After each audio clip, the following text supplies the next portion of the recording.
আপনিও কি কলা বউকে গণেশের বউ ভাবেন? তাহলে ভুল ভাবেন। কলা বউ গণেশের বউ তো নয়, তবে মা হতে পারে।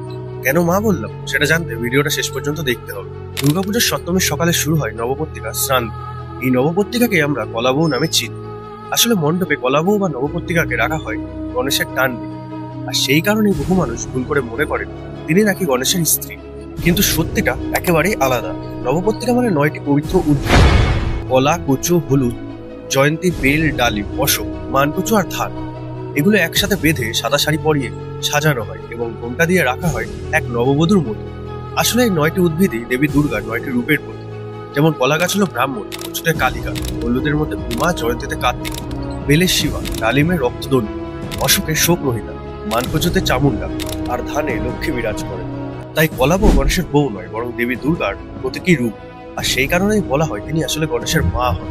এরকম আরো হিন্দু ধর্ম সম্পর্কে ইন্টারেস্টিং কিছু জানতে আমাকে ফলো অথবা সাবস্ক্রাইব করুন। আপনাদের আরো অনেক কিছু জানাবো হিন্দু ধর্ম নিয়ে। সবার পুজো ভালো কাটুক। শুভ শারদীয়া।